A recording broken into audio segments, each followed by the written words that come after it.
Hey guys, the first Samsung smartphone of 2022 is here.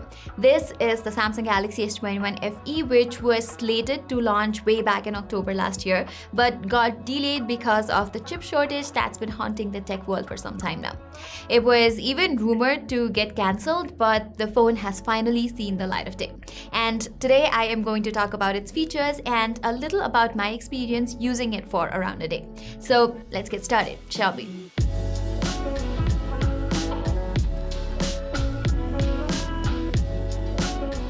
Alright, starting with the pricing itself, it is exactly the same as last year's Galaxy S20 FE. The S21 FE starts at $699 for the base 6128GB variant and $769 for the higher-end 8256GB variant. There's also an 8128GB model that should launch in the South Asian market. So with the Fan Edition title on the S21 FE, you are going to see some flagship features here, as well as a few compromises to keep the prices down. And the first thing that I instantly noticed after holding this phone is that it just does not feel that premium. At 177 grams, it's quite lightweight, which means that I have solely missed the heft that I am used to from a flagship smartphone. The reason it's so light is that Samsung has used a polycarbonate back here, which expectedly feels a bit cheap compared to the glass back finish of the Galaxy S21 Plus. Plus, the plastic back is more prone to scratches as well. And if history is any indication, it might even suffer from discoloration after a few months of use. So I will definitely recommend you use a case or a skin with this one. Moving on, from the back, one might also mistake the Galaxy S21 FE for Samsung's mid-tier Galaxy A52. So maybe Samsung could have refreshed its design a little bit as well. Regardless, this is still a good-looking phone. I am absolutely loving this olive green variant that I have with me, while it is also available in white, graphite, and lavender options. Thankfully, Samsung is offering a matte back finish here instead of a glossy one, so I haven't gotten any fingerprints and smudges so far. And since it has an aluminium frame instead of plastic, the Galaxy S21 FE should be more durable than your typical mid-range smartphones. Moreover, the front of this phone also houses a Gorilla Glass Victus protection that should provide you with better protection against drops. Likewise, it is IP68 dust and water resistant like its expensive siblings do. Okay, as for the audio, you get a dual speaker setup on this phone, which creates a stereo effect through the bottom firing speaker and the microphone unit on the top. The sound quality, I would say, is pretty good. It's loud and it's immersive, but playing it side by side with the Galaxy S21 Plus, you can certainly notice the difference. The S21 Plus sounds slightly fuller and louder with boosted vocals and instruments.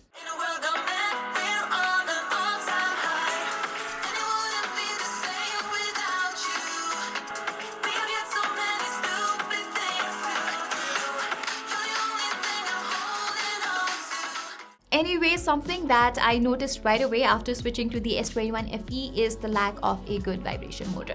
Its haptics is not as strong as I'd prefer, at least not for such a relatively premium smartphone. In this regard, the S21 FE feels almost mid-range-ish. Plus, you don't get an ultrasonic fingerprint sensor here either, although this optical fingerprint sensor's performance is quite fast and reliable. On the front, there's a 6.4 inches Full HD dynamic AMOLED display. Here, as you can see, its minimal bezels are somewhat thicker than the ones on the Galaxy S21 Plus, but it's not a deal breaker in any way. And let me just tell you that this is an amazing screen to look at. I mean, I had been briefly using the S21 Plus before this one, and I honestly don't see that much of a difference between the two. The S21 FE's display is bright and features the same 120Hz refresh rate with 240Hz dot sampling rate that triggers when playing games. The only major difference is that there is no LTPO backplane technology built in here. What this means is that the Galaxy S21 FE's display cannot adjust its refresh rate based on the content being displayed. As a result, its battery might not last as long as the S21 Plus, despite both of them featuring a somewhat similar battery capacity. Now, I have been using this phone for just about a day, so I haven't gotten to test it properly.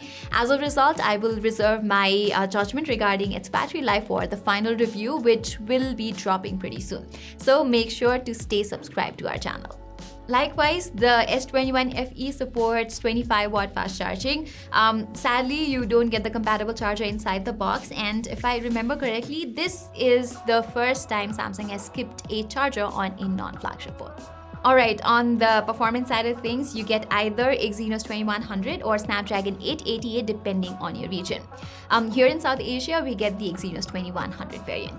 We've seen this chip in action before, and we know that it's not as powerful as the Snapdragon 888 or Apple's A15 Bionic. But what we also know is that it sure is not a slouch. After all, the Exynos 2100 is still a flagship chipset. During my brief time with the phone, my day-to-day activities alongside multitasking and some gaming have given me nothing major to complain about yet. By the way, this is also the first Samsung phone to run on Android 12 based One UI 4 out of the box, whereas the Galaxy S21 FE will receive at least 3 generations of platform upgrades and 4 years of security updates as well. Okay, what next? Yes, the cameras. Before I got the S21 FE, I was very curious to know if it will bring a flagship camera setup. Well, for the most part, it certainly does. There's a triple camera setup at the back consisting of a 12 megapixel primary and 8 megapixel telephoto lens, both equipped with OIS, and a 12 megapixel ultra wide angle sensor.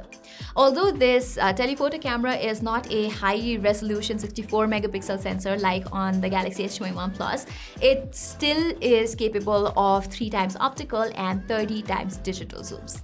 As expected, the images from the S21 FE's telephoto camera are slightly lacking in detail compared to the ones from the Galaxy S21 Plus. The other point of difference is color optimization, which I found to be slightly better on the Galaxy S21 Plus, especially when it comes to exposure control. Both the normal and ultra wide angle photos from either phones look almost the same though, except for the color reproduction. S21 Plus delivers a slight pop in colors, while the FE tones it down a little bit. On the other hand, the S21 FE uses its 3 times telephoto lens for portraits, while the S21 Plus uses 2 times digital zoom. Like the normal daytime shots, there's a slight color variation between the two when it comes to portraits, but I kind of like them both. Even nighttime images are almost the same here. But something that I noticed is that the S21 FE takes a longer time to process the night mode images compared to the Galaxy S21 Plus. Then again, the resulting images are incredibly similar. Moving on, the Galaxy S21 FE features a 32 megapixel selfie shooter as opposed to the 10 megapixel sensor on the S21 Plus. Despite this, I like the output from the S21 Plus instead because of its superior color science. S21 FE's output is kind of mid-range-ish with a tinge of red tint. Okay, in terms of videos, there's no 8K recording mode here, but you do have the option to shoot up to 4K 60 FPS from both the rear and front cameras. And its overall quality is quite comparable to the Galaxy S21 Plus. Weirdly enough, the S21 FE does not crop the footage from the front camera for stabilization like the S21 Plus. As a result, its 4K 60 FPS selfie footages are slightly shaky. Okay, summarizing my initial impressions of the S21 FE, well, it has been good so far. Since last year's Galaxy S20 FE, I've been really fond of the concept of a fan edition smartphone from a brand like Samsung. And I think such devices are certainly a much better value than, say, a premium mid-range smartphone. With the S21 FE, Samsung has cut corners in some aspects, like providing a plastic design and skipping on an LTPO screen on top of the slightly downgraded haptics. However, it does not miss out on the core flagship experience. But the competition in the semi-flagship territory is incredibly fierce right now. You have the Google Pixel 6 that's $100 cheaper, while last year's iPhone 12 sells at a similar price. Likewise, the OnePlus 9RT is launching in the global market very soon as well. Therefore, it'll be interesting to see how the S21 FE stacks up with the competition.